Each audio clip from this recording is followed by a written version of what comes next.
Sean bienvenidos a Territorio Político. En el día de hoy nos acompaña a través de una comunicación vía Zoom Pedro Galimberti, diputado nacional, con quien estaremos dialogando acerca de cómo se encuentra el trabajo legislativo. Hemos tenido en estos últimos tiempos bastantes debates al respecto de la ley bases y otras cuestiones donde se han escuchado voces bastante disonantes, con peleas en comisiones. Bueno, me gustaría tener esta oportunidad de dialogar con él para que nos cuente cómo lo está viviendo y que ustedes también, que están del otro lado, puedan tener de primera mano la voz de uno de los representantes de Entre Ríos en la legislatura nacional. Bienvenido, Pedro, al programa. ¿Qué tal? ¿Cómo va, Alejo? Buenos días para la audiencia. Muy bien, muy bien. Bueno, nosotros hemos estado desde principio de año hablando sobre lo que fue la presentación de la ley bases, que en principio se cayó, luego tuvo una revancha con modificaciones. Hubo incluso traspiés posteriormente a la aprobación en diputados, donde por unas cuestiones técnicas, según lo que dijeron en el tipeo, llegó de forma diferenciada al Senado, que eso ya se corrigió en teoría. Entonces, me gustaría una visión de usted, cómo lo vivió en esta segunda etapa de presentación de la ley bases, qué es lo que Argentina está haciendo avanzar en el Congreso. La ley base es un poquito de historia, ingresó allá por diciembre del año pasado, tuvo el trabajo en comisión durante todo el mes de enero y los primeros días de febrero se comenzó su tratamiento. Se aprobó en general la ley y luego cuando comenzó la discusión artículo por artículo se pudo avanzar nada más que hasta el sexto artículo. En ese momento el oficialismo, luego sabríamos que fue por pedido expreso del presidente de la Nación, retiró de la votación que se estaba llevando adelante en la Cámara el proyecto, con lo cual volvió a comisión. Y a partir de allí comenzó una tarea que tuvo mucho más que ver con la política que con el trabajo, si se quiere, legislativo, vinculado al trabajo en comisión y demás. Bueno, en este sentido, en la segunda vuelta que llega a la Cámara de Diputados, allí se logra aprobar general la ley y luego se votó en particular, no ya en la mecánica de artículo por artículo, sino se tomaba título por título, con muchos temas que quedaron en el medio y con algunas otras cuestiones que se incorporaron y que no estaban previstas, y algunas que, como fue el caso por ejemplo, del tema del tabaco, un tema que si bien no tiene trascendencia directa en nuestra provincia, pero sí tiene implicancia para muchas otras, se logró introducir luego en alguna modificación que se dio en el propio recinto. En definitiva, fue un trabajo más vinculado, insisto, a lo político, con un ida y vuelta, y donde por supuesto, en una ley tan amplia hay mucha discusión y obviamente hay algunos, al menos, que consideramos no estar en estos tiempos políticos del péndulo, que se pasa de un lado al otro sin solución de continuidad y donde todo se ve mal de un lado al otro. Entendemos que hay algunas cuestiones que merecen análisis, debate, discusión, que algunas se pueden aprobar y otras no. Y en ese sentido acompañé aquello en lo que estaba de acuerdo, que fue básicamente en el artículo por artículo, capítulo por capítulo, más de la mitad de la ley, y hubo algunas cuestiones en las que no acompañé, por ejemplo, cuestiones vinculadas a delegación de facultades, allí me abstuve, eso tiene que ver también con una historia de nuestro partido. La Constitución establece que la delegación de facultades se dan con circunstancias específicas que en lo personal advierto que aquí no estaban configuradas y que obviamente eso exige que cuando sea necesario el Congreso trabaje y es lo que nosotros estamos haciendo. Y no acompañé, por ejemplo, un tema importante que tiene que ver con privatizaciones, me abstuve allí, entendiendo que hay algunas privatizaciones que se pueden llevar adelante y otras que no tienen ningún sentido. Digo, la ley de privatizaciones ya está, viene desde la época de los 90, lo que exige es avanzar empresa por empresa. Aquí en este caso se ponían 11, si bien con diferentes características, pero algunas de ellas, como puede ser, por ejemplo, lo vinculado a energía nuclear, se llama Nucleoeléctrica Argentina, esa empresa, eh, no solo es una industria en la cual la Argentina ha sido pionera, siempre está a la vanguardia en Latinoamérica y en el mundo, sino que también, aún desde el punto de vista de los números, cosa que este gobierno observa bastante, es una empresa que es superavitaria. Por tanto, no vemos allí motivo por el cual haya que sacarla del patrimonio estatal. Al contrario, creemos que por las propias condiciones del mundo se necesita invertir más y reforzar lo que tiene que ver con la generación de energía. Uno A de los eso te iba mayores a ir. desafíos. En una de las cuestiones que tenemos a nivel mundial es el desafío que tenemos con la cuestión energética, cada vez más demandada por la ciudadanía, por los distintos tipos de tecnologías con las que estamos conviviendo y a la vez porque es la que mejores resultados ha tenido incluso en impactos ambientales. Pero no quiero dejar pasar una cuestión, dos preguntitas ahí chiquitas. La primera, vale preguntar por qué la abstención y no la negativa, ya que directamente usted estaba en contra de eso. Y la segunda que me quedaría como para preguntarle es, ¿qué destacaría como ventajas de esta ley bases? O sea, ¿cuál fue el baluarte de lo que usted dijo? Qué bueno que haya estado esto dentro de la ley. A ver, puntualmente en lo que tiene que ver con la abstención en materia de privatizaciones, de las 11 empresas, hay 8 en la cual particularmente concordaba que era necesario avanzar en el proceso privatizador. Y después hay algunas cuestiones donde se necesita la privatización, pero por poner un solo ejemplo. Por eso digo, cada una de las empresas tenía sus particularidades. Y por tanto, al tratar las 11 en conjunto, si bien con algún régimen diferente, no establecía la Negativa. necesaria o el necesario análisis para uno en otro caso. Entonces voy a poner un solo ejemplo. Ahí tenemos una empresa que es altamente deficitaria, que es Yacimientos Carboníferos Río Turbio. Y el mecanismo que hoy está operado o gestionado a través de una empresa estatal, lo que prevé es que el Estado siga conservando la mayoría estatal y que pueda ingresar un particular, un privado, como socio minoritario. La verdad que yo no advierto que haya demasiados privados que estén en condiciones o que quieran ir a invertir en una empresa que la va a seguir manejando el Estado y que en los últimos 20 años ha sido manejada con déficit constante, pero no solo un déficit circunstancial, sino que la producción de la empresa sí no llega a cubrir en ninguno de esos últimos 20 años llegó a cubrir el 15% de los costos que la misma tiene, lo cual establece en definitiva un mecanismo que ni siquiera es el adecuado si se quiere avanzar en un proceso privatizador que verdaderamente sea el indicado para estas circunstancias, porque obviamente si va a venir un particular, lo que pretenderá de mínima es cambiar algunas cuestiones, no solo vinculadas a lo que puede ser cuestiones del personal, sino también en lo que tiene que ver con la operatividad, la gestión propia de la empresa. Por eso digo, no el votar de manera negativa significaría decir no a la privatización, y en eso hay algunas empresas en las cuales estábamos de acuerdo.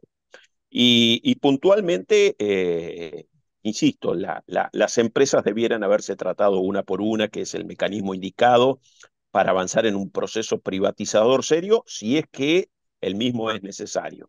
¿Y cuál era la otra pregunta, perdón, Alejo? Las ventajas. Hay, por Ah, ejemplo, las ventajas de la ley. varias Bueno, veces hay varias veces algunas cosas. Adoni ha tenido que estar respondiendo acerca de si beneficia o no a los trabajadores. Me gustaría también en ese aspecto, si verdaderamente estamos frente a una ley que a la larga beneficie a trabajadores y a empleadores a la vez. Bueno, yo he votado la mayoría de lo que ha sido el capítulo laboral, entendiendo que es necesaria una reforma laboral. No he votado aquella que establece que puede existir un empleador con 5 dependientes que tendría una característica autónoma o diferente del trabajo, porque entiendo además que eso va a generar conflictividad y lo he votado por la negativa, pero veo sí como necesario dentro del contexto económico, digamos, y la situación propia de la Argentina. Si uno mira la cuestión laboral, uno podría decir que se estaría ante una pérdida de derechos, por ejemplo, cuando se quitan las multas ante la no registración o la deficiente registración. La realidad nos muestra que desde los años 90, cuando fue sancionada esa normativa, es decir, hace prácticamente 30 años, la informalidad en la Argentina se ha crecido de manera exponencial y que la registración del trabajo no ha tenido mejora, por el contrario, se ha acentuado ese proceso de no registración. Lo que vemos, y ahí voy con un análisis muy particular, es que la reforma se ha quedado a mitad de camino. ¿Por qué? Porque establece algunas mejoras no estableció algunas mejoras que estaban al inicio. Había varios proyectos que establecían, por ejemplo, que la registración iba a ser más fácil y por solo el acta ante la Administración Federal de Ingresos Públicos ya iba a estar configurada la relación de trabajo, no con la totalidad de los otros requisitos que están dentro de la LST. Bueno, eso fue dejado de lado. había algunos proyectos en los cuales yo inclusive había presentado alguno que perdió su estado parlamentario a partir de marzo, pero que tenía que ver con algunas diferenciaciones para la micro y la pequeña empresa, desde el punto de vista de la patronal, y para lo que tenía que ver con los trabajadores, para aquellos jóvenes de menos de 30 años o aquellas personas de más de esa edad, pero que en los últimos 10 años no habían estado registrados, donde establecíamos un sistema de ventajas desde el punto de vista tanto de contribuciones y aportes patronales, tratando de fortalecer allí la registración como un paso previo, que tienda a disminuir la alta informalidad que tiene la Argentina, porque yo insisto en esta cuestión, hay que discutir no solo la cuestión de la relación de trabajo, sino también la alta informalidad que tiene la Argentina y qué mecanismos podemos establecer en ese sentido. Y por último, el último eslabón de la cadena, bueno, cuáles eran las situaciones en las cuales se puede producir el despido. Y ahí hay algunas cuestiones que, si viene acompañado, tienen algunos matices, como por ejemplo la posibilidad de establecer un cese para el desempleo, que implica un elevar los costos, pero como se votaba por capítulo era imposible ir artículo por artículo, y en ese sentido sabemos también que hay algunas críticas. Vemos ahí que en definitiva hay cuestiones para seguir trabajando, y también somos conscientes a ver, lo voy a decir en términos claros, la provincia, las provincias en general, necesitan ingresos. Si la modificación de ganancias no se daba con alguna cuestión más o menos vinculada a como había sido modificada el año pasado, que fue votada por el peronismo y también por el actual presidente, cuando uno mira los ingresos de la provincia en términos de la coparticipación nacional, han caído prácticamente 20 puntos. Esto significa, en una provincia de Entre Ríos, donde 3/4 partes vienen de fondos nacionales, una gran caída de los ingresos que nos genera problemas, inclusive al momento del pago de los sueldos. Por tanto, esa mirada que es propia de la Confederación y de cuidar el Estado subnacional, también estuvo presente, al menos en lo personal, al momento de trabajar por el voto afirmativo. Bien, perfecto, quedó clarísimo. Incluso evidencia también que las cuentas provinciales muchas veces ponen también el pie para mantener un equilibrio en cosas que exceden a sus poderes. Entonces, también ahí está la cuestión de cómo administrar mejor cada provincia y la responsabilidad que tiene cada gobernador en ese ámbito. Vamos a pasar a otra cuestión también que tiene que ver con lo impositivo, que es una nueva presentación que usted hace de un proyecto para bajar el IVA en los servicios. Cuéntenos un poquito de qué se trata esto y por qué tiene que volver a presentar un proyecto de ley en donde se apunta a bajar impuestos en cuestiones básicas importantes para el común de la ciudadanía, que alivianaría el bolsillo en parte, y que qué es lo que está bloqueando estando en un gobierno que dice y predica que los impuestos en sí son un robo a la gente. El proyecto lo había presentado en el año 22, perdió estado parlamentario el último día de febrero de este año. El año parlamentario nuestro va hasta el último día de febrero, a partir del 1 de marzo comienza nuevamente. Hemos hecho algunas modificaciones al proyecto que habíamos presentado hace prácticamente 2 años. Lo que hacemos ahora es básicamente instalar un pedido de reducción del impuesto al valor agregado, que es un impuesto nacional, en lo que tiene que ver con los servicios, y en ese sentido englobamos, por un lado, energía eléctrica, por otro lado, lo que tiene que ver con agua domiciliaria o consumo de red con medidor, que tiene que ver con el agua corriente, como la conocemos habitualmente, y por otro lado, con lo que es la factura de gas natural que llega a cada uno de los domicilios.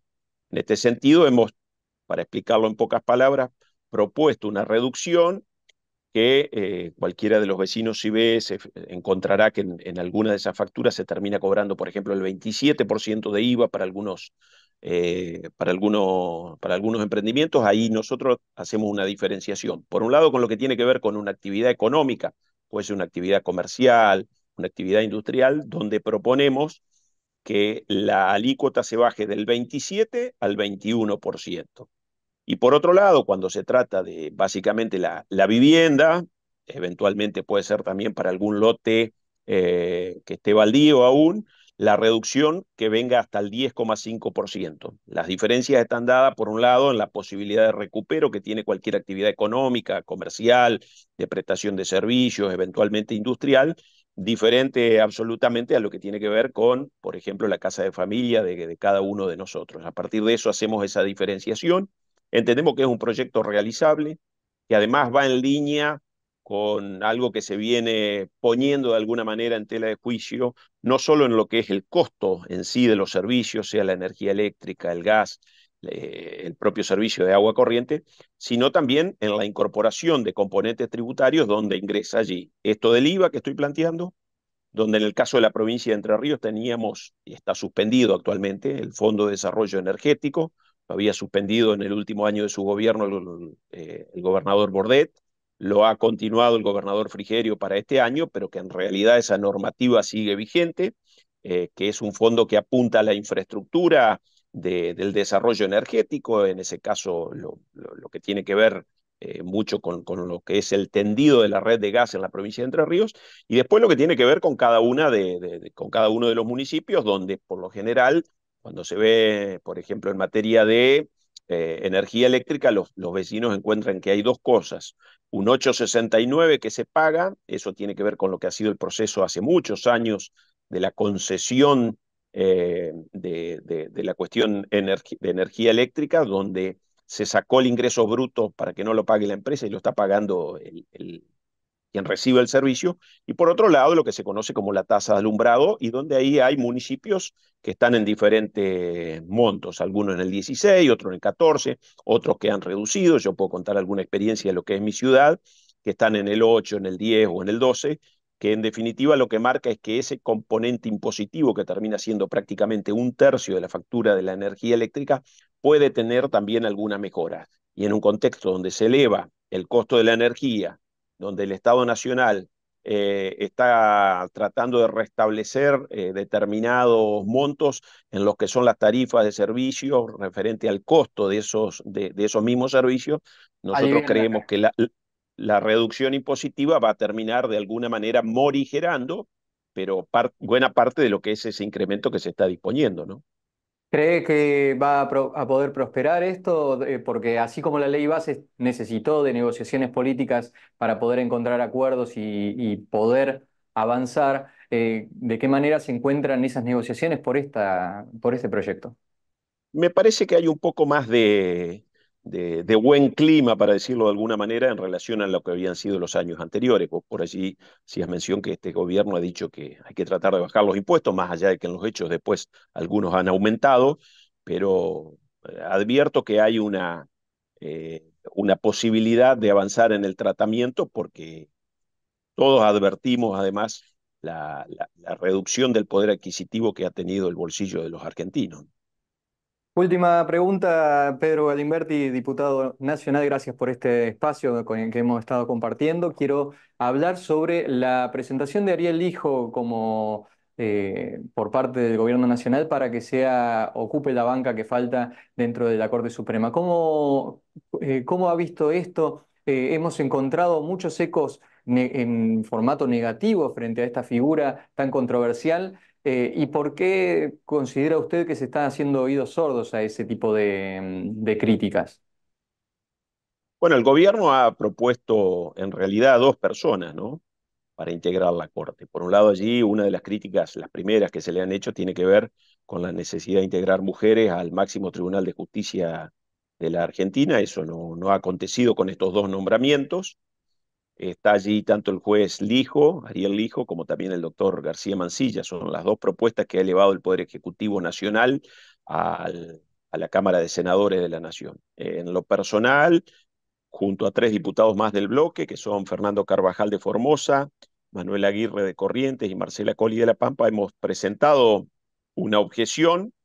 No corresponde dentro del ámbito institucional de la Cámara de Diputados, pero sí podemos hacerlo ante el Ministerio de Justicia, que es lo que en definitiva llevamos, como lo han hecho otros sectores, asociaciones, diferentes organismos, y básicamente lo nuestro estuvo centrado en lo del hijo. No hacemos objeciones a lo que es el pliego de García Mansilla, más allá de sus posturas que conocemos, que en definitiva tienen mucho que ver con lo que es la mirada del actual presidente Javier Milei, pero sí en el caso del hijo, porque vemos, por sobre todas las cosas, que las condiciones que tienen que ver con el ejercicio de su función, porque es un juez federal, pero también con lo que es su cercanía con determinados ámbitos de la justicia y el poder en la Argentina, se encuentran fuertemente sospechados. El hijo eh, tiene fuertes vínculos con el actual ministro de Justicia, Mariano Cunio Libarona. Tan es así que el Cunio Libarona ha sido abogado del hermano del hijo en alguna causa vinculada a cuestiones de defensa de intereses, básicamente haciendo lobby. Lijo es el juez que ha estado a cargo de la investigación de uno de los juicios más importantes que existen en la Argentina en cuanto a la trama de lo que son las empresas públicas y cómo se han privatizado y nacionalizado según los momentos y quien esté. Allí está muy vinculado a la causa YPF, que termina siendo de manera indirecta el corolario de hoy, el juicio que tenemos en la justicia norteamericana con un reclamo de 16.000 millones de dólares donde se ha condenado a la Argentina y donde ha estado involucrado, pero además es un juez que cuando uno lo mira en términos estadísticos y comparativos en relación a otros funcionarios del propio fuero federal, es un juez que trabaja poco y que está entre los que menos sentencias y finalización de causas tienen. Por tanto, advertimos allí que no reúne los requisitos, no desde lo técnico, que probablemente los pueda tener en cuanto al conocimiento del derecho, pero sí en cuanto a la necesaria transparencia, ética y respeto al sistema institucional que tiene consagrado en la Constitución, que no se estarían dando y que nosotros advertimos que no van a ser buenos. Designar un juez para el máximo Tribunal de Justicia con las características del hijo implica hipotecar el futuro para los próximos 20 años de la justicia argentina. Siendo tan categórico en esto, me vuelvo a la pregunta inicial. La negativa a prestar atención del gobierno a estas críticas que se están haciendo, ¿no puede haber detrás una especie de, voy a usar la metáfora policía bueno, policía malo? Les presento a ambos, pero para que decaiga siempre en el que yo quiero que prospere. Ustedes están presentando justamente la misma queja que todos han presentado sobre Ariel Lijo, pero a la otra figura ha quedado casi impune en ese trayecto. Está quedando casi el camino allanado para la otra figura. Quizás la estrategia por ahí viene. Bueno, probablemente, digo, desconozco cuál es la estrategia del gobierno. Es cierto que ha tenido, pero hubo varias impugnaciones a la postulación de García Mansilla. Nosotros particularmente, insisto, más allá de que probablemente no coincidamos en muchas de las miradas que tiene García Mansilla sobre algunas de las cuestiones que probablemente le toque resolver, entendemos que está dentro de las facultades que tiene el Ejecutivo y entendemos que no se dan las otras características de la objeción que presentamos respecto al hijo. Claro. Pero en estas cosas, la verdad que va a haber que estar muy atentos, ¿no? ¿Cómo va a terminar siendo el voto? Porque a veces los extremos, que parecen muy extremos y que parece que están en un lado y en otro del péndulo, daría la sensación que ese péndulo a veces se pasa de rosca y pasa de largo, no frena, y probablemente los que parezcan que están tan lejos, al momento de votar al hijo se puedan llegar a juntar. Hay que estar muy atentos a eso. Por eso es importante seguir todo el proceso. No solo, por nosotros tranquilamente como diputados de la Nación podríamos habernos manifestado, cosa que lo habíamos hecho antes, con algún tipo de comunicado, pero quisimos estar también desde el punto de vista institucional, en la representación que nos confirió el pueblo, entendiendo, insisto en esta cuestión, ¿no? Que vamos a estar definiendo uno de los integrantes para el máximo Tribunal de Justicia para varios años acá en la Argentina. Ojalá y nos equivoquemos, pero daría la sensación, insisto, que algunos extremos van a estar votando por el mismo candidato. Pedro Adinberti, muchísimas gracias. Muchas gracias a ustedes y hasta cualquier momento.